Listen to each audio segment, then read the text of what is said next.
আমাদের অবস্থা হয়েছে কি বস্তা পচা দুর্গন্ধওয়ালা রাজনীতিক নেতাদের পিছনে রাজনীতি করতে করতে আমাদের মেরুদণ্ডেও গুণে ধরেছে। জনাব লুৎফর রহমান বাবর একজন বাংলাদেশের আলোচিত সমালোচিত নাম। তার সাথে আমাদের আদর্শিক দ্বন্দ্ব আছে অনেক কারণে, তার আমরা সমালোচনা করব। কিন্তু আজকে তার একটা বক্তব্য আমার অনেক মন কেড়ে নিয়েছে। যে কথাটি তিনি বলেছেন অনেকে বুঝে না বুঝে তার সমালোচনা করেছেন। প্রথমে আপনাকে বলে রাখি, লুৎফর রহমান বাবর আপনার কাছে অনেক খারাপ হইতে পারে, বাংলাদেশের বিভিন্ন জেলার মানুষের কাছে, বিরোধী দলের কাছে অনেক খারাপ। কিন্তু তার এলাকায় সে এত বেশি জনপ্রিয়, আপনারা তার এলাকায় খোঁজ নিয়ে দেখবেন। এবং কি 2018 সালের নির্বাচনে সে জেলে থাকা অবস্থায় আওয়ামী লীগের প্রার্থীর সাথে খুব অল্প ভোটে তাকে হারানো হয়েছিল, মানে সে হেরে গিয়েছিল। আজকে সে যে বক্তব্যটি দিয়েছে যে আপনারা রিটেন টিকে আসেন, ভাইভাতে আমি দেখব, এটাকেই তো নেতৃত্ব বলে। নেতৃত্ব কাকে বলে? আপনি লিডার কাকে মানবেন? যে সারা বাংলাদেশ থেকে খুঁজে এনে আপনার এলাকার উন্নয়ন করবে, আপনার এলাকার মানুষকে চাকরি দিবে, আপনার এলাকার মানুষের জন্য কথা বলবে, তাকেই তো আমরা নেতা মনে করব। আর আপনি যার সমালোচনা করছেন, আপনার যে নেতা, আপনারা যাদের পিছনে রাজনীতি করেছেন বাংলাদেশে গত 15 বছরে, শেয়ার মার্কেটের ব্যবসা বলেন, জুট ব্যবসা বলেন, গার্মেন্টস ব্যবসা বলেন, শিপিং ব্যবসা বলেন, বাংলাদেশে ম্যান পাওয়ার ব্যবসা বলেন, বাংলাদেশের যত বড় বড় ব্যবসা ছিল সবগুলো ব্যবসা তো আপনাদের নেতাদের ছিল। কোনো একটা মানুষকে তারা একটা চাকরি দিয়েছে, কোনো একটা মানুষকে তারা পদে আনতে পারে নাই, কোনো একটা মানুষকে একটা চাকরির ব্যবস্থা করে দিয়েছে, কোনো একটা চাকরি সুপারিশের জন্য গিয়েছেন, কাউকে চাকরি দিয়েছে। চাকরি দিয়েছে কাকে? যারা টাকার বিনিময়ে জামাত বিএনপি লোকদেরকে চাকরি দিয়েছে। এই এলাকায় মেম্বার থেকে চেয়ারম্যান থেকে দলের পদ পদবি সব কিছু তারা টাকার বিনিময়ে বিক্রি করেছে। তাদের জন্য আপনারা সারা দিন রাত আমরা তাদের গুণগান গাই। আর মানুষের কোনো ভালো একটা দেখতে পারলে, কেউ ভালো একটা বললে তার সমালোচনায় ব্যস্ত হয়ে পড়ি।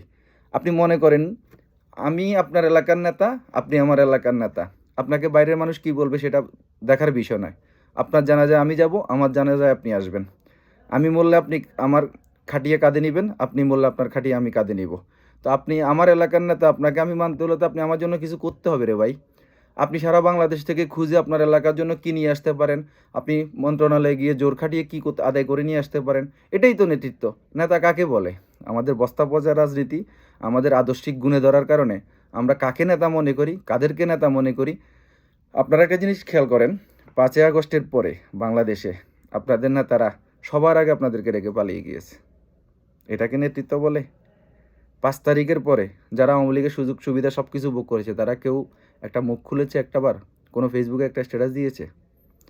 তারা একটু ভালো অবস্থা মনে করলে মাঝে মাঝে 2-4 হাজার টাকা কারোর জন্য পাঠায়, সেটা নিয়ে আপনারা ফেসবুকে বড় বড় স্ট্যাটাস দেন।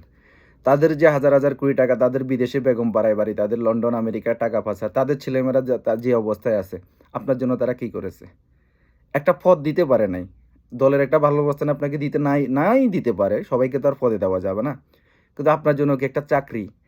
5 তারিখের পরে আওয়ামী লীগের সকল নেতারা, আওয়ামী লীগের একটা বড় অভ্যাস হলো বিএনপির সাথে তারা কোনো ব্যবসা করে না, সব ব্যবসা তাদের জামাতের সাথে। তাদের সকল ব্যবসা তো টিকে আছে বাংলাদেশে। 5 তারিখের পরে আওয়ামী লীগের কোনো নেতা কর্মীর কোনো জায়গায় একটা চাকরির ব্যবস্থা করেছে? যে আমার অফিস আছে, আমার জাহাজের ব্যবসা আছে, আমার শিপিং, আমার গার্মেন্টস ব্যবসা আছে, ওইখানে যাই অন্তত তোরা মাথা গুঁজে থাক, 2টা ভাত খেয়ে বেঁচে থাক। তাদেরকে আপনারা নেতা মনে করেন। আর লুৎফর রহমান বাবর যখন একটি কথা বলল যে রিটেনটা পাস করে আসো, এখন আর ঠেলে চাকরি দেওয়া যাবে না। যখন ঠেলার সময় ছিল তখন ঠেলে সে তার এলাকার লোককে চাকরি দিয়েছে।